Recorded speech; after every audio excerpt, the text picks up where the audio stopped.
오늘 함께 보실 하나님의 말씀은 야고보서 5장 19절과 20절 말씀입니다. 야고보서 5장 19절과 20절 말씀 함께 봉독해 올리겠습니다. 내 형제들아, 너희 중에 미혹되어 진리를 떠난 자를 누가 돌아서게 하면 너희가 알 것은 죄인을 미혹된 길에서 돌아서게 하는 자가 그의 영혼을 사망에서 구원할 것이며 허다한 죄를 덮을 것임이라. 아멘. 오늘 본문에 보게 되면 미혹이라는 단어가 나옵니다.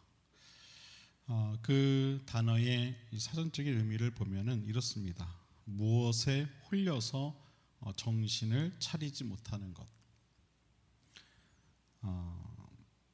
우리는 살아가면서 그렇다면 어떤 것들에 자주 이처럼 미혹될까요? 그리고 그 미혹의 결과는 어떠할까요? 먼저 이 미혹이라는 말은 결국 우리의 이 마음을 무언가에게 빼앗기는 것을 의미하는데, 우린 주로 이 마음의 욕심에 의한 그 대상에 우리의 이 마음을 빼앗기게 될 때가 참 많이 있습니다. 욕심에 의해. 가령 이런 것들이 되겠죠. 부와 명예, 또 아름다움과 즐거움, 그리고 쾌락과 같은 것들이 여기에 포함될 것입니다. 먼저 이 부는 돈과 재물을 말합니다. 살아가면서 이러한 이 돈과 재물은 분명히 필요한 부분이긴 합니다. 그래서 사람들은 살기 위해 돈을 벌어야 하고 또 재물을 모으기도 해야 합니다. 특히 이 물질 문명이 발달한 현대 사회에서는 더욱 그렇습니다. 사실 인간의 이 경제 활동이 시작되면서부터 바로 이러한 이 돈과 재물은 꼭 필요한, 우리가 살아가기 위해 꼭 필요한 그런 존재가 되었습니다. 하지만 필요하다고 해서 돈과 재물이 삶의 우선순위를 바꿔서는 안 됩니다. 무슨 이야기냐면, 우리는 살기 위해 돈을 벌고 또 재물을 모으는 것으로 그 삶의 순위를 정하고 돈과 재물을 그렇게 대해야지 이 돈과 재물을 벌기 위해 사는 인생이 되어서는 안 된다는 것입니다. 하지만 정작 현대인들의 삶을 보면은요, 이 순서가 뒤바뀐 경우를 참 많이 보게 됩니다. 삶을 누리기 위해 돈을 버는 것인데, 돈을 벌기 위해 자신의 삶을 희생하는, 또 포기하는 그런 인생들이 많이 있다는 것입니다. 그런데 여러분, 과연 그 선택은 누가 하는 것일까요? 그것은 바로 내 자신이 하는 것입니다. 미혹은 이처럼 이 삶의 우선순위를 향한 그러한 자기 의지의 부재가 있게 될 때 찾아오게 되는 것입니다. 그 순서가 무너지게 될 때 우리의 마음은요, 바로 그와 같은 재물이라든가 또 어떤 돈이라든가 이런 것들에 우리의 마음이 빼앗기게 된다는 것입니다. 그리고 또 아름다움과 또 즐거움에 대한 미혹이 있습니다. 이것은 우리의 이 시각과 그리고 감각은 굉장히 즉흥적이고 충동적이기 때문에 그렇습니다. 그래서 이 아름다움과 즐거움에 대한 반응도 즉각적이고 또 충동적일 때가 많이 있습니다.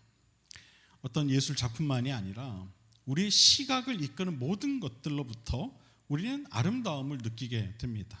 그리고 우리의 감각을 자극하는 것들로부터 또한 우리는 즐거움이라든가 어떤 쾌락을 느끼게 됩니다.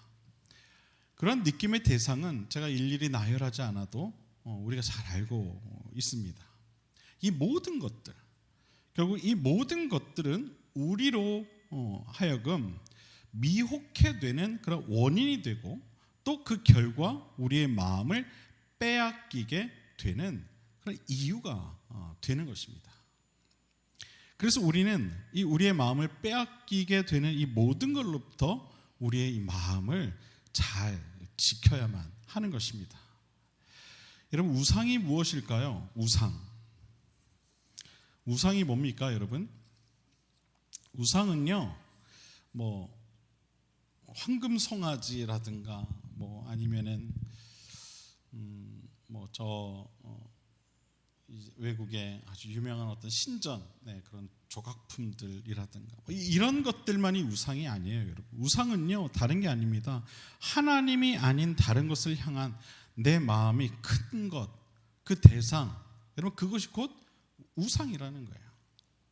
그게 무엇이든 내 마음을 빼앗고 있는 그 무엇, 하나님이 아닌 다른 그 무엇에 빼앗긴 내 마음, 바로 그 대상이 곧 우상이 된다는 겁니다. 우리가 이러한 우상에 미혹되지 않아야 한다는 것이죠.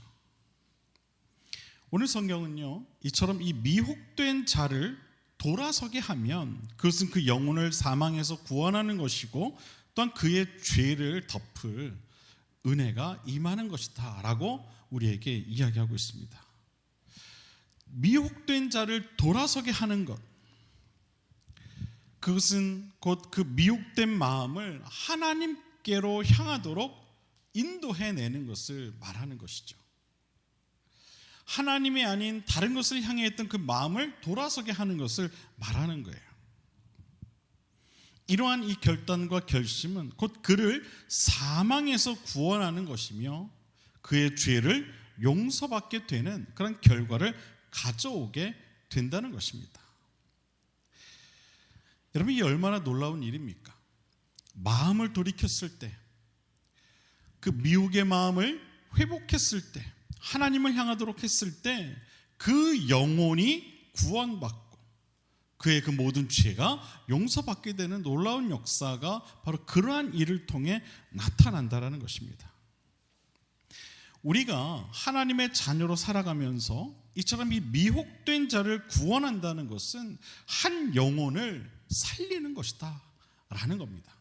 한 영혼을 살리는 것. 여러분 주변에 한번 잘 생각해 보십시오.